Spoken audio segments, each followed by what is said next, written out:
नमस्कार, मैं हूं पल्लवी नागपाल जरत और स्वागत है आप सबका प्रॉपर्टी जंक्शन में। आज हम बात करेंगे ट्रम्प टैरिफ वॉर के उस असर की जो सीधे सीधे अफोर्डेबल हाउसिंग बाजार को चोट पहुंचा रहा है। अर्थव्यवस्था की रीढ़ रहे एमएसएमई सेक्टर टैरिफ के सीधे निशाने पर हैं। एमएसएमई के कर्मचारी ही अफोर्डेबल घरों के सबसे बड़े खरीदार भी रहे हैं, जिन पर रोजगार का संकट मंडराने लगा है। हाल के वर्षों में कुल बिक्री में ही नहीं बल्कि नए लॉन्चेस में भी अफोर्डेबल घरों का हिस्सा घट रहा है। रियलिटी उद्योग का ये ट्रेंड कह रहा है क्या बात, आज हम इसी बारे में चर्चा करेंगे। इसके साथ ही हम बात करेंगे कि अफोर्डेबल घरों के बाजार का भविष्य कैसा रहेगा और क्या भविष्य में ग्राहकों को सस्ते घरों के विकल्प नहीं मिलेंगे। तो आज का शो इन्हीं पर है, इन्हीं विषयों पर है, हम चर्चा करने वाले हैं। सबसे पहले आपको बताते हैं कि हमारी चर्चा जो है वो किन किन विषयों पर रहेगी। हम बात करेंगे कि टैरिफ वॉर से घटेगी क्या सस्ते घरों की बिक्री। जी हाँ, ये एक बड़ा मुद्दा है। टैरिफ वॉर का जो है क्या असर पड़ने वाला है, रियलिटी सेक्टर पर क्या पड़ेगा, क्या सस्ते घरों की बिक्री जो है वो कम हो जाएगी। इसके अलावा हम ये भी बात करेंगे कि एमएसएमई की मंदी से क्यों डरा हुआ है रियलिटी बाजार। देखिए, ये बहुत बड़ा मुद्दा है क्योंकि मंदी के आसार जो हैं वो कहीं ना कहीं बाजार को डरा रहे हैं। इसके अलावा बात ये भी होगी कि कोरोना के बाद अब टैरिफ से आखिरकार कितना जो है बड़ा खतरा मंडरा रहा है। साथ ही हम इस विषय पे भी चर्चा करेंगे कि क्या बता रहा है घरों की बिक्री का ट्रेंड, और हम ये भी बात करेंगे कि आखिरकार क्यों घट रही है सस्ते घरों की लॉन्चिंग। और साथ ही साथ हम बात करेंगे कि हाउसिंग फाइनेंस सेक्टर पर कितना जो है वो असर पड़ने वाला है।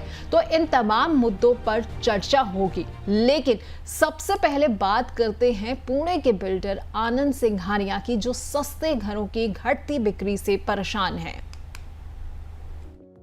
साल 2019 में पुणे के बिल्डर आनंद सिंघानिया ने एक नया प्रोजेक्ट लॉन्च किया था। अपने सेगमेंट में उन्होंने 60% यूनिट्स अफोर्डेबल सेगमेंट में रखी थीं। शहर के आसपास कई छोटे और मझोले उद्योग थे, जिसमें काम करने वाले कर्मचारी उनके प्रमुख ग्राहक थे। लेकिन इस साल जब प्रोजेक्ट पूरा हुआ, तब तक माहौल बदल गया। कोरोना के बाद की मंदी और टैरिफ से एक्सपोर्ट घटने के डर से नौकरियों के संकट से कैंसिलेशन रेट 35% तक पहुंच गया। साल 2025 में कंपनी ने अपने नए प्रोजेक्ट में अफोर्डेबल यूनिट्स घटाकर सिर्फ 20% कर दी और बाकी प्रीमियम सेगमेंट में शिफ्ट हो गई। इससे बिक्री का औसत टिकट साइज बढ़ा, लेकिन अफोर्डेबल खरीदारों के लिए विकल्प घट गए। ये बदलाव पूरे देश में दिख रहा है। तो टैरिफ वॉर का आखिरकार क्या असर होगा रियलिटी सेक्टर पर? क्या ये एक मंदी के आसार जो है अफोर्डेबल हाउसिंग में नजर आ रहे हैं? इसी बारे में आज हम चर्चा करने जा रहे हैं और चर्चा में हमारे साथ खास मेहमान भी जुड़ रहे हैं। हमारे साथ एनारॉक ग्रुप के executive director research and advisory के डॉक्टर प्रशांत ठाकुर जुड़ रहे हैं। प्रशांत जी, आपका बहुत बहुत स्वागत है। धन्यवाद। प्रशांत जी, आज का अहम मुद्दा जो है वो टैरिफ वॉर के अराउंड ही है। तो आपको क्या लगता है कि ट्रम्प टैरिफ वॉर का जो है वो अफोर्डेबल हाउसिंग पर क्या सीधा असर पड़ता हुआ नजर आ रहा है आपको? देखिए, अफोर्डेबल हाउसिंग इस टैरिफ वॉर के पहले ही अपने सेक्टर स्पेसिफिक प्रॉब्लम से जूझ रहा था। कोविड के बाद जैसा कि आपने भी कहा कि हमने अफोर्डेबल हाउसिंग के घरों में बिक्री में काफ़ी कमी देखी है। इसके 2-3 कारण थे। कोविड के बाद हमने देखा कि लोगों की प्रेफरेंस थोड़ी बड़े घरों की तरफ बढ़ गई थी। उनका रुझान था कि बड़े घरों की तरफ ज़्यादा परचेजिंग हो रही थी।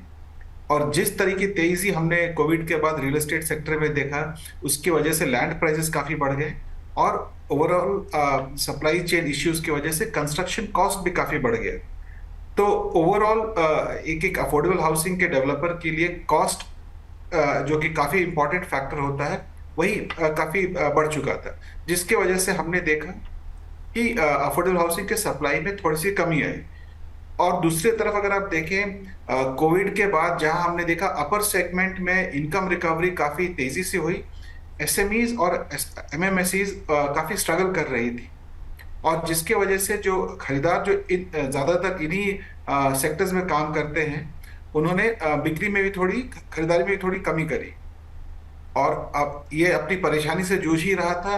तो हमने अभी देखा कि टैरिफ के वॉर की वजह से ये सेक्टर में काफ़ी सेंटिमेंट्स मुझे लगता है वीक हो गए, क्योंकि टैरिफ 50% का जो लगा है, इसका डायरेक्ट असर आप देखेंगे fisheries, James and jewellery, automobile sector, जो कि ब्रॉडली आप देखें तो एसएमईज और एमएमएसई सेक्टर में फॉल करते हैं।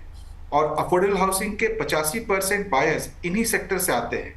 तो मेरे ख्याल से एक वीक सेंटीमेंट होने की वजह से जो हम उम्मीद कर रहे थे कि आने वाले समय में अफोर्डेबल हाउसिंग में थोड़ी सी स्थिरता आएगी, वो फिलहाल मुझे लगता है नजर नहीं आ रहा। ठीक है, तो नज़र फिलहाल ऐसा नहीं आ रहा है कि अफोर्डेबल हाउसिंग में जो है वो कुछ बाजार में बेहतरी नज़र आएगी। लेकिन प्रशांत जी, यहाँ पर ये भी देखने वाली बात है कि टैरिफ वॉर का जो बहुत ज़्यादा असर पड़ेगा वो एमएसएमई सेक्टर पर ही पड़ेगा, क्योंकि एमएसएमई जो है वो सबसे ज़्यादा प्रभावित नज़र आ रहा है। तो आपको क्या लगता है कि एमएसएमई सेक्टर के कमज़ोर होने से खरीदारों की डिमांड जो है वो कितनी हद तक प्रभावित हो सकती है? मेरे ख्याल से मैं आपको एक छोटा सा डेटा पॉइंट देता हूँ। 2019 में अफोर्डेबल हाउसिंग की शेयर ओवरऑल लॉन्चेस में करीब 40% हुआ करती थी, जो कि आज गिरकर 18% हो गई है। तो ये अपने आप में बहुत बड़ी गिरावट है। और इस टैरिफ वॉर के कारण मुझे लगता है कि बिक्री में मुझे लगता है काफी और दिक्कतें आएंगी, और इसका शेयर मुझे घटकर लगता है सिंगल डिजिट, लो डिजिट में पहुंचने की उम्मीद है, अगर चीजें सुधरती नहीं है। और अगर गवर्नमेंट अगर इमीडिएट सपोर्ट अफोर्डेबल हाउसिंग के लिए कुछ पॉलिसी इंटरवेंशन नहीं करती है, तो मुझे नहीं लगता है कि ये सेक्टर बहुत जल्दी रिकवर करने वाली है। और हमें ये एक चीज नोटिस हमने किया है कि जहां आपकी अपर सेगमेंट, लग्जरी सेगमेंट अभी भी काफी स्थिर है, काफी स्टेबल है, प्रॉब्लम जो देखने को हमें मिल रही है वो सिर्फ अफोर्डेबल सेगमेंट में है। हमने जो recovery overall residential real estate sector में हमने देखी थी कोविड के बाद, हमने एक के शेप रिकवरी देखी, जहां पे अपर सेगमेंट और लग्जरी सेगमेंट ने काफी स्ट्रांगली परफॉर्म किया। वहीं हमने देखा अफोर्डेबल सेगमेंट काफी डिग्रो हुआ है। ठीक है, अफोर्डेबल सेगमेंट जो है वो डीग्रो भी हो गया है। लेकिन अभी आपने जो डेटा का जिक्र किया, आपको क्या लगता है 2019 से 2025 तक जो है अफोर्डेबल हाउसिंग में गिरावट की जो पीछे की वजह क्या रही है? क्या क्या वजह हो सकती है इसके पीछे? देखिए, 2-3 कारण है, जैसा कि मैंने आपको पहले भी बताया।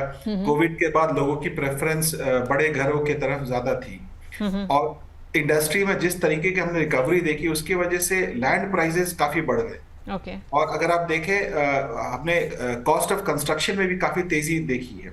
अफोर्डेबल हाउसिंग देखिए एक लो मार्जिन प्रोडक्ट है, जहां पे आपके कॉस्ट काफी मायने रखते हैं। तो जहां पे एक कॉस्ट काफी बढ़ गया, और दूसरी तरफ क्या था कि बायर्स प्रेफरेंस भी बड़े घरों की तरफ थी, तो मुझे लगता है कि डेवलपर्स के लिए भी ये वायबल नहीं था कि वो अफोर्डेबल हाउसिंग पे ज्यादा ध्यान दें। और अगर आप देखें डिमांड साइड की तरफ से, जैसा कि मैंने आपको बताया कि कोविड के बाद जहां हमने देखा अपर सेगमेंट में इनकम रिकवरी काफी स्ट्रांग रही, वहीं हमने देखा लोअर स्ट्रेटा में पेन पॉइंट्स बरकरार रहे, जिसकी वजह से बायर्स भी काफी झिझक रहे थे हाउसिंग परचेज करने के लिए। तीसरी सबसे अहम बात क्या हुई कि जो हाउसिंग फाइनेंस कंपनियां जो लोन्स देती हैं, उन्होंने अफोर्डेबल हाउसिंग के बायर्स के तरफ थोड़ा मैं कहूंगा कि उनके अंडरराइटिंग नॉर्म्स इतने स्ट्रिक्ट थे, जहां पे इन परिस्थिति में वो लोन के लिए भी क्वालिफाई नहीं कर रहे थे। तो मुझे लगता है कि चारों तरफ से अफोर्डेबल हाउसिंग सेगमेंट पे काफी नेगेटिव असर रहा, जहां पे कॉस्ट ऑफ कंस्ट्रक्शन डेवलपर्स के लिए काफी बढ़ गई। वहीं बायर्स जो थे, जो लोअर स्ट्रेटा ऑफ इनकम से आते थे, उनके लिए भी इनकम ग्रोथ उतनी स्ट्रांग नहीं रही, और फाइनेंशियल इंस्टीट्यूशन ने भी इनको लोन देना उतना वायबल नहीं समझा। सो ओवरऑल आप देखेंगे सारी जो फोकस थी, सारी मैं बोलूंगा जहां पे हमने ग्रोथ देखा वो upper segment of real estate में रही। ठीक है, और आपने कहा कि जो बिल्डर्स वगैरह होते हैं उनके लिए मार्जिन जो होते थे वो बहुत कम रहते हैं, तो क्या यही वजह है कि बिल्डर्स जो है वो अब अफोर्डेबल से प्रीमियम हाउसिंग की तरफ शिफ्ट हो रहे हैं? जी हाँ, देखिए अफोर्डेबल हाउसिंग बिल्कुल एक एफएमसीजी प्रोडक्ट की तरह होती है, जहां पे आपको बहुत फास्ट मूविंग होना चाहिए, जहां पे आपने प्रोजेक्ट लॉन्च किया, तुरंत कंस्ट्रक्शन कंप्लीट हुआ और तुरंत बिक भी गया, जिसकी वजह से आपकी मार्जिन बनी रहती है। लेकिन जो हालात हम देख रहे हैं वहां पे आपके कॉस्ट और सेल्स साइकिल अफोर्डेबल के लिए दोनों ही अभी धीमी है। वहीं दूसरी तरफ आप देखिए, जो कि एक हाई एंड प्रोजेक्ट और लग्जरी जिसको आप बोल सकते हैं, वहां पे बायर्स आपके इम्यून है इस तरह के फ्लक्चुएशन से इन इकोनॉमी या इंटरेस्ट रेट, मार्जिन भी वहां ज्यादा होती है, और डेवलपर्स ने इस सिनारियो में मुझे लगता है उस प्रोडक्ट पे फोकस करना ज्यादा वायबल समझा, और इसी की वजह से हमने देखा है कि सप्लाई साइड में भी अगर आप देखें तो share of luxury and super luxury मुझे लगता है पिछले 2-3 सालों में काफी बढ़ी है compare to your budget and affordable segment. Hmm. और सर हाउसिंग फाइनेंस कंपनियों पर आप कितना असर पड़ता हुआ देख रहे हैं, क्योंकि कहीं ना कहीं अफोर्डेबल हाउसिंग की जो डिमांड है वो कम होती जा रही है, तो इससे क्या हाउसिंग फाइनेंस कंपनीज पे भी कुछ असर पड़ रहा है? नहीं, फिलहाल देखिए ऐसा कुछ खास असर देखने को मिला तो नहीं है। यहाँ पे सिर्फ है कि बायर बेस शिफ्ट हो गया है, जहाँ पे अफोर्डेबल मेरे ख्याल से आज से 4-5-6 साल पहले एक एक बड़ी तादाद हुआ करती थी, that has been taken over by luxury and super luxury. So volume भले अगर मान लीजिए नंबर ऑफ यूनिट्स अगर थोड़ी सी हमने डिक्लाइन देखी है, पर अगर वॉल्यूम अगर देखें, वैल्यू देखें in terms of absolute rupees, I think वो बढ़ी है। और मेरे ख्याल से इसी कारण वजह से आप देखेंगे हाउसिंग फाइनेंस कंपनीज पे कोई खास ज्यादा असर पड़ा नहीं, क्योंकि होम लोन टिकट साइज बढ़ गए हैं और एवरेज प्रॉपर्टी प्राइसेस बढ़ गए हैं। तो अगर मान लीजिए नंबर ऑफ यूनिट्स में थोड़ी सी गिरावट भी अगर आई है, तो उस हिसाब से वैल्यू ऑफ कंस्ट्रक्शन जो बढ़ा है वो ऑफसेट कर दे रहा है इन चीजों को। ठीक है। और आने वाले 3 साल में आपको क्या लगता है कि अफोर्डेबल हाउसिंग का जो बाजार है उसको आप कैसे देखते हैं? क्या इसमें कुछ जो एक्सपेंशन देखने को मिलेगा, या आपको लगता है कि ये और सिकुड़ जाएगा? देखिए, हमें इस चीज को रिकग्नाइज करना बहुत जरूरी है कि affordable housing is the need of hour. Unfortunately आज के सिनेरियो में अफोर्डेबल कहीं पिछड़ गया है in overall scheme of things. और मेरे ख्याल से जब तक इसमें गवर्नमेंट एक स्ट्रांग पॉलिसी इंटरवेंशन नहीं करती है, तब तक इसको वापस अपने पांव पे खड़ा होना बहुत मुश्किल है। देखिए, अफोर्डेबल हाउसिंग के लिए सबसे इंपॉर्टेंट चीज है कि आपको एक स्पेसिफिक दर पे लैंड मुहैया कराई जाए, आपको क्लियरेंस जल्दी मिले, ताकि आपका वो प्रोसेस इतना लंबा ना हो कि आपका ओवरऑल कॉस्ट ऑफ कंस्ट्रक्शन बढ़ जाए। जब तक एक डेवलपर जो कि अफोर्डेबल हाउसिंग लेकर आ रहा है उसको कुछ फाइनेंसिंग साइड पे कुछ सपोर्ट ना मिले, तब तक मेरे ख्याल से अफोर्डेबल हाउसिंग का वापस अपने पांव पे खड़ा होना और तेजी से दौड़ना थोड़ा मुश्किल लग रहा है। ठीक है। तो सर ऐसे में खरीदारों को क्या करना चाहिए, इस स्थिति में जो है क्या रणनीति अपनानी चाहिए? देखिए, अगर आप अपने एंड यूज के लिए लेना चाह रहे हैं तो मेरे ख्याल से ये बिल्कुल सही टाइम है। लेकिन दिक्कत क्या है कि अफोर्डेबल हाउसिंग के जो बायर्स हैं उनके पहुंच उनके बजट में अब चीजें नहीं रही।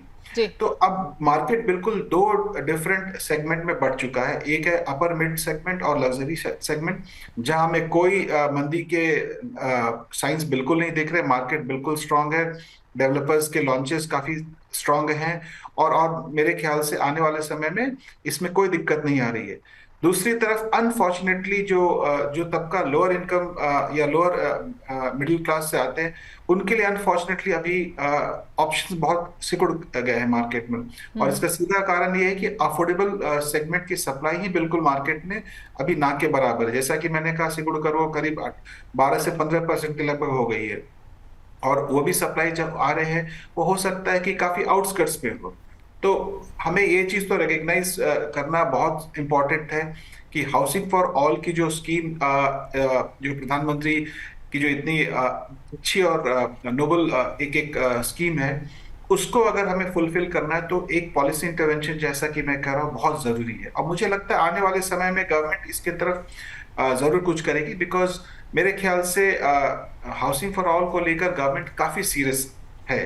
बिल्कुल बिल्कुल, आपने सही कहा कि पॉलिसी इंटरवेंशन जो है वो बहुत ज़रूरी हो जाता है। गवर्नमेंट जब तक स्टेप नहीं उठाएगी, जो सिनारियो आज हमें अफोर्डेबल हाउसिंग में दिख रहा है वो चेंज नहीं हो सकता है। तो सरकार की तरफ से कुछ कदम उठाए जाने की उम्मीद हम कर भी सकते हैं, जैसा कि प्रशांत जी भी बता रहे हैं, क्योंकि हाउसिंग फॉर ऑल को लेकर गवर्नमेंट काफ़ी सीरियस नज़र आ रही है। खैर, इस बीच में प्रशांत जी, हमारे पास कुछ हमारे दर्शकों के सवाल जो है इस मुद्दे से जुड़े हुए आ गए हैं, तो कुछ सवालों को शामिल कर लेते हैं, उसके बाद अपनी चर्चा को आगे बढ़ाएंगे।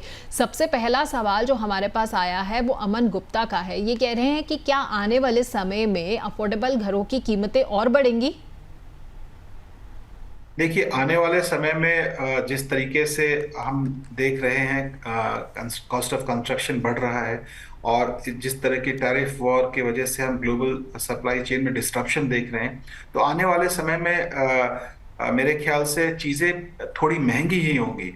हाँ, ये अलग बात है कि हमने जैसा पिछले 4-5 सालों में देखा कि डबल डिजिट प्राइस ग्रोथ हुए, उतनी होने की उम्मीद नहीं है। पर प्राइस जो ग्रोथ होगी that will be inflation plus 1 or 2%। ठीक है, तो ज़्यादा घबराने की ज़रूरत नहीं है अमन जी, क्योंकि इन्फ्लेशन प्लस 1-2% जो है वो रहेगी। Price growth, double digit growth जो है वो शायद आपको ना दिखे। अगला सवाल जो है वो अलीगढ़ से सुमन दुबे का है। ये कह रही है कि क्या अब नए प्रोजेक्ट में अफोर्डेबल घर मिलना जो है वो मुश्किल होगा? अनफॉर्चुनेटली जैसा कि हमने इस चर्चा में अभी तक डिस्कस किया है कि अफोर्डेबल हाउसिंग की सप्लाई सिकुड़ती ही जा रही है।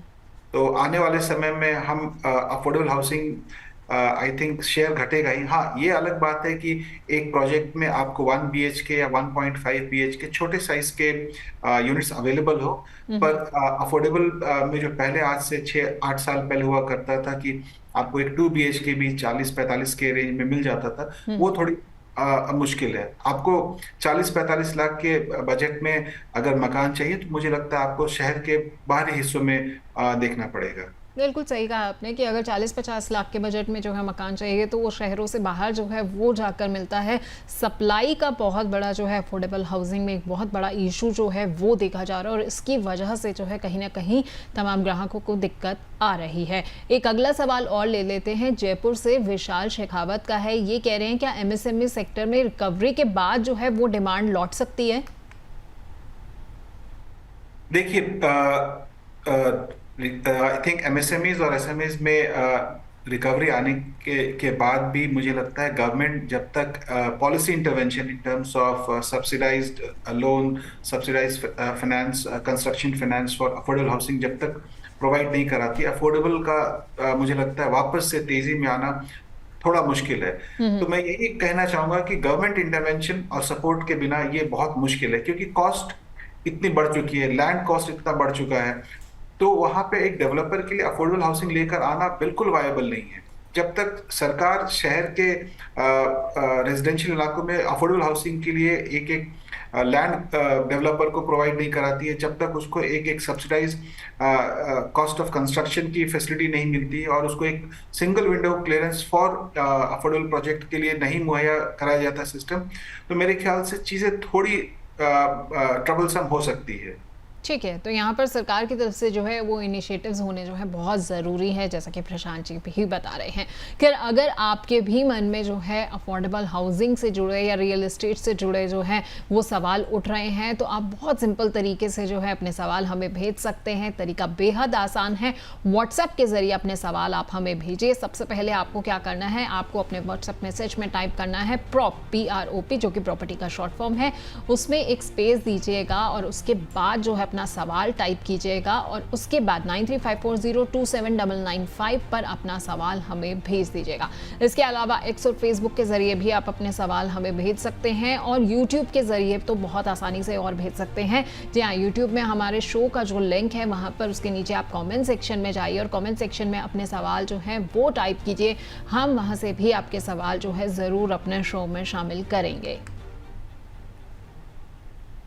प्रशांत जी के साथ चर्चा को आगे बढ़ाएंगे, लेकिन इस बीच में मेरे साथ मेरे सहयोगी अभिषेक गुप्ता जुड़ रहे हैं, और अभिषेक के पास चलते हैं। अभिषेक हमें बता रहे हैं कि देश में सस्ते घरों की बिक्री जो है वो कितनी तेजी से गिरी है, और MSME की देश की तरक्की में आखिरकार कितनी बड़ी भूमिका है। बिल्कुल पल्लवी, देश में जो सस्ते घरों की जो बिक्री है वो बहुत तेज़ी से वाकई में गिरी है, और जो नए प्रोजेक्ट्स हैं वो भी काफ़ी कम बने हुए हैं। अगर इस H1 की अगर हम लोग बात करें, कुछ आंकड़े अगर आपके सामने हम लोग लेकर आते हैं और बताते हैं कि ऐसा क्यों हो रहा है और क्या हो रहा है। तो सस्ते घर अगर आप H1 2019 की बात करेंगे, यानी कि 2019 के पहले 6 महीने की अगर बात करेंगे, तो यहाँ पर सस्ते घरों की जो बिक्री हुई थी वो 38%, यानी कि जो कुल आपके जो घर बिके थे उसमें जो अफोर्डेबल हाउसेस थे वो 38% उसका एक्यूमुलेशन था। वहीं H1 2025 को अगर आप देखेंगे तो 18% पर ये आ गया है, यानी कि साफ तौर पर 20% का फर्क है। वहीं नए लॉन्चेस की अगर बात करें तो 2019 के H1 में करीब 40% जो टोटल एक्यूमुलेशन, यानी कि टोटल जो आपके घर बने थे उसमें 40% अफोर्डेबल हाउसेस नए लॉन्चेस हुए थे, और वो अब घटकर H1 2025 में 12% पर आ गए हैं, यानी कि टोटल 28% का यहाँ पर आप डिक्लाइन एक तरह से देख सकते हैं। इसमें मेन जो अफोर्डेबल हाउसेस की जो डिमांड होती है वो मोस्टली MSME सेक्टर की ओर से होती है, जहाँ पर सबसे ज़्यादा लोग जो घर होते हैं वो खरीदते हैं, वो भी हम लोग आंकड़े यहाँ पर लेकर आते हैं और आपको उसके बारे में बताते हैं। तो आप स्क्रीन पर देख सकते हैं कि एमएसएमई की जो भूमिका है वो कुल पहले हम लोग पहले आपको बताते हैं कि जो रोज़गार है वो 26 करोड़ लोग एमएसएमई और एसएमई सेक्टर से जुड़े हुए हैं। वहीं इनकी जो जीडीपी में जो हिस्सेदारी होती है वो 30% की होती है और निर्यात यानी कि जो एक्सपोर्ट होता है वो यहाँ पर 45% का होता है। अब यहाँ पर जो यूएस टैरिफ वॉर हुआ है और ट्रेड वॉर जो चल रहा है उसका सीधा इम्पैक्ट जो है वो एमएसएमई सेक्टर पर पड़ रहा है, क्योंकि निर्यात जो है वो भी काफ़ी कम रहा है इस बार एक तरह से अगर देखा जाए, और उसकी वजह से जो एमएसएमई सेक्टर से जुड़े लोग हैं, जो रोज़गार हैं, उन पर काफ़ी इम्पैक्ट पड़ा है। तो उस वजह से भी काफ़ी अफोर्डेबल हाउसेज जो उनके लिए खरीदने की जो क्षमता होती है वो भी काफ़ी कम हो गई हैं। तो ये है कुल मिलाकर एमएसएमई सेक्टर की, और जो आपके जो प्रोजेक्ट्स हैं वो डिक्लाइन हुए हैं, जो अफोर्डेबल हाउसेज हैं जो डिक्लाइन हुए हैं, उसकी पूरी जानकारी। Over to you Pallavi. बहुत बहुत शुक्रिया अभिषेक आपका इस तमाम जानकारी के लिए। तो टॉप 7 शहरों में जो है सस्ते घरों की हिस्सेदारी कहीं ना कहीं जो है वो कम हो गई है। एनारॉक की रिपोर्ट जो है ये सारे आंकड़े हमें बता रही है और प्रशांत जी हमारे साथ है। प्रशांत जी की ये पूरी रिपोर्ट है। प्रशांत जी, मैं चाहूँगी कि थोड़ा आप हमें इस और रिपोर्ट के बारे में बताइए कि क्या क्या जो है वो आंकड़े और कहानी बयां कर रहे हैं। देखिए, मेरे ख्याल से आपके सहयोगी ने सारा डेटा पॉइंट रिपोर्ट का कवर कर ही लिया है। हमने इस रिपोर्ट के माध्यम से ये एक्सप्रेस करने की कोशिश करी है कि अगर हमें अफोर्डेबल हाउसिंग को वापस अपने पांव पे खड़ा करना है तो हमें पहले रिकग्नाइज करना पड़ेगा कि ज़्यादातर बायर्स जो अफोर्डेबल सेगमेंट के लिए हैं वो अनऑर्गेनाइज सेक्टर में काम करते हैं, छोटे और मझोले उद्योग में, जो कि मेरे ख्याल से कोविड के बाद भी अपने परेशानियों से जूझ रहा था और उसके ऊपर ये टैरिफ की वजह से दोहरी चोट पड़ी है।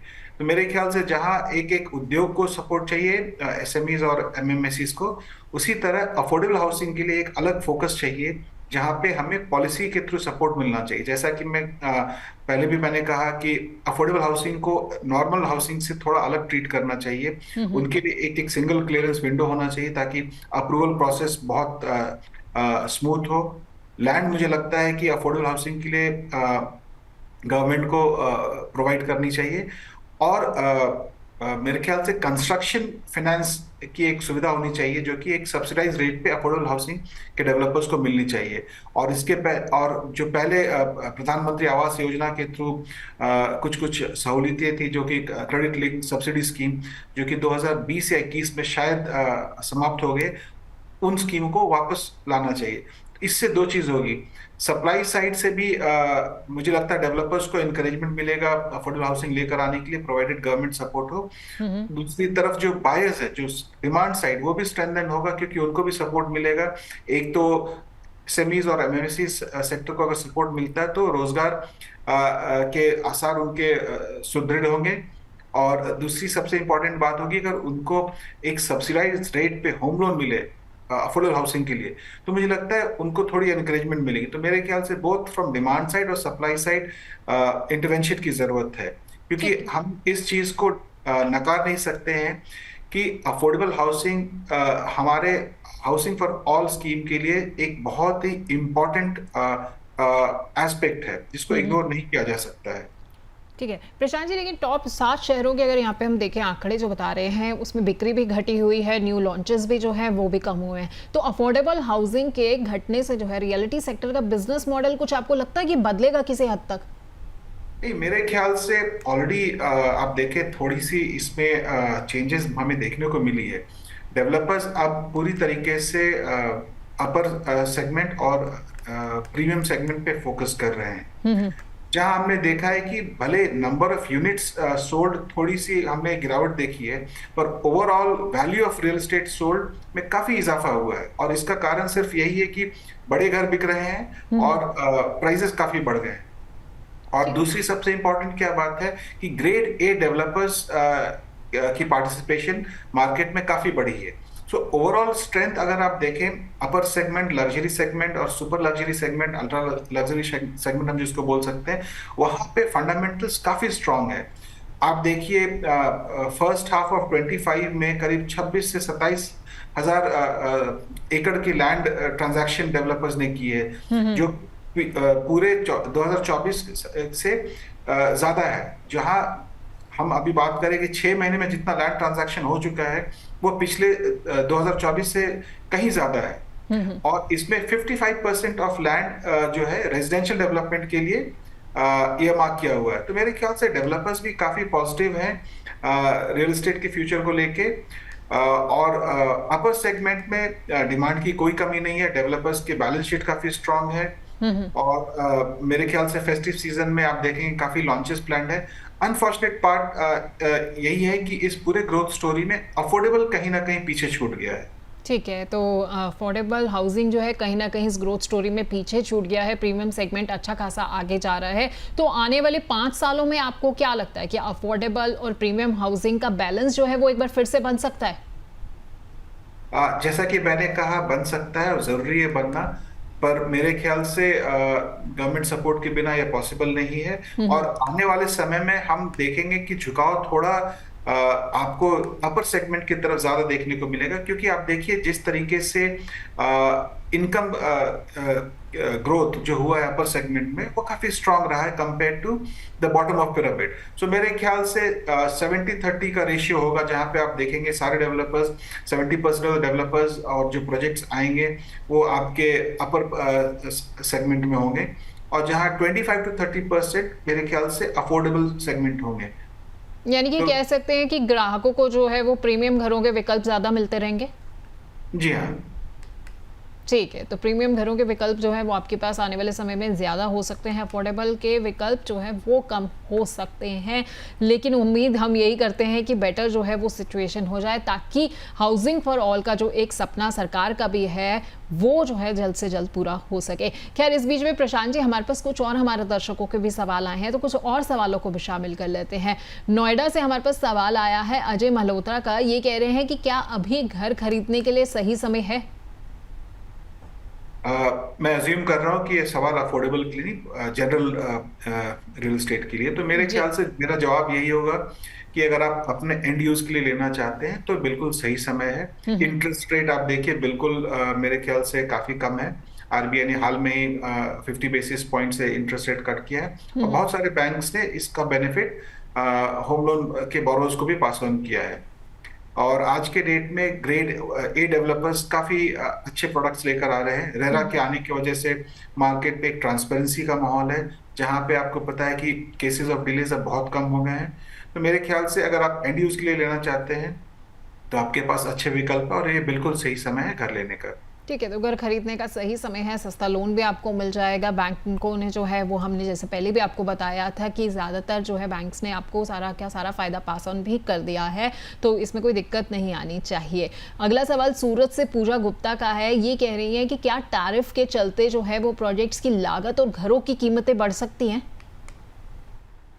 देखिए, इसका डायरेक्ट इम्पैक्ट तो अभी फिलहाल आने वाला है नहीं, क्योंकि इसमें सप्लाई चेन में कोई ज्यादा डिस्ट्रप्शन आ नहीं रहा है। और मेरे ख्याल से डेवलपर्स ने जो प्राइस पे आपको मकान बेचा है वो प्रोजेक्ट के बीच लाइफ साइकिल में आपसे ज्यादा प्राइस और नहीं मांग सकते। हाँ, आने वाले समय में जो अनसोल्ड प्रोजेक्ट्स हैं नए बायर्स के लिए 1-2% आप देख सकते हैं इंक्रीज हो, पर जैसा कि मैंने कहा वो नॉर्मल इंक्रीज ऑफ कॉस्ट रहेगा, ना कि हम कोई डबल डिजिट या कोई एबनॉर्मल प्राइस एस्केलेशन देखेंगे बिकॉज ऑफ टैरिफ की वजह से। ठीक है, और कानपुर से एक सवाल और ले लेते हैं, विकास चावला का है। वो कह रहे हैं कि अगर ट्रम्प टैरिफ लंबे समय तक जारी रहा तो क्या अफोर्डेबल हाउसिंग जो है वो पूरी तरह से खत्म हो जाएगी? देखिए, अगर ये टैरिफ की इश्यू को अगर हमने जल्दी रिसॉल्व नहीं किया तो ये मेरे ख्याल से इंडस्ट्री पे तो असर करेगा ही करेगा, पर इसका सबसे ज्यादा असर पूरे इकोनॉमी पे पड़ेगा, जहां पे ओवरऑल एम्प्लॉयमेंट सिनेरियो थोड़ा ग्रिम हो जाएगा। तो अगर आप देखें ओवरऑल सेंटिमेंट थोड़ा सा नेगेटिव हो जाता है अगर बहुत लंबे समय तक कोई अनसर्टेनिटी खींचती है। और रियल एस्टेट पे खरीदार तभी मकान खरीदता है जब एक पॉजिटिव सेंटिमेंट हो, उसको अपने फ्यूचर इनकम पे काफी सर्टेनिटी हो। तो मेरे ख्याल से ये टैरिफ का लंबा खींचना मेरे ख्याल से किसी के लिए भी फेवरेबल नहीं रहेगा, पर मुझे उम्मीद है कि इसका रिजोल्यूशन जल्दी निकलेगा। तो आने वाले समय में मुझे लगता है कि चीजें नॉर्मल होगी, पर हाँ, अगर ये लंबा खींचता है तो रियल एस्टेट ही नहीं ओवरऑल इकोनॉमी पे कुछ नेगेटिव इम्पैक्ट आ सकता है। ठीक है, तो ट्रम्प टैरिफ वॉर का असर जो है वो ओवरऑल इकोनॉमी पर आ सकता है। और प्रशांत जी, ये तो खैर हम भी देख रहे हैं कि भी हमारे दर्शक जो है वो भी काफ़ी चिंतित हैं, क्योंकि काफ़ी सवाल जो हैं वो टैरिफ वॉर के अराउंड ही हमारे पास आ रहे हैं। खैर, आखिर में सर आपसे मैं एक चीज़ समझना चाहूँगी कि अगर मिडिल क्लास फैमिली अगर अभी कोई घर खरीदना चाहती है, तो आपके हिसाब से उन्हें क्या 3 सबसे ज़रूरी बातों को ध्यान में रखना चाहिए? देखिए, सबसे पहले तो उनको अपने फाइनेंसेस पे काफ़ी श्योरिटी होनी चाहिए। उन्हें अपने फ्यूचर इनकम पे काफ़ी क्लैरिटी होनी चाहिए। डाउन पेमेंट के लिए उन्होंने जो अरेंजमेंट करनी है उनको उसके ऊपर पहले से काम कर लेना चाहिए। दूसरी सबसे इम्पोर्टेंट बात है कि आप एक रिनाउंड डेवलपर के साथ ही जाएं। अनसर्टेन एनवायरनमेंट में थोड़े से पैसे बचाने के लिए किसी अननोन डेवलपर या कैट-सी या कैट-डी डेवलपर के साथ बिल्कुल ना जाएं। तीसरी सबसे बड़ी बात है, भले आप ग्रेड ए डेवलपर के साथ जा रहे हो या अच्छे डेवलपर के साथ जा रहे हो, रेरा में आप जाकर अपना रिसर्च खुद करें। तो मेरे ख्याल से इन 3 चीजों पे आप ध्यान दें। नंबर 1, आप अपने फाइनेंसेस को दुरुस्त कर लें। फ्यूचर इनकम पे आपकी सर्टेनिटी होनी चाहिए। दूसरा, आप अच्छे डेवलपर के साथ जाएं। तीसरा, आप रेरा में उस प्रोजेक्ट के बारे में खुद से एक अच्छे से अपना रिसर्च करें। ठीक है, तो ये चीज़ें जो है वो आपको खास ख्याल रखनी चाहिए, जैसा कि प्रशांत जी ने भी आपको कहा है। सबसे पहली चीज़ जिसका आपको ध्यान रखना है वो ये कि आप अपने फिनेंसेस देखिए, अपना बजट देखिए कि क्या आपका बजट जो है वो आपको अलाउ कर रहा है कि आप कितना महंगा घर खरीदें।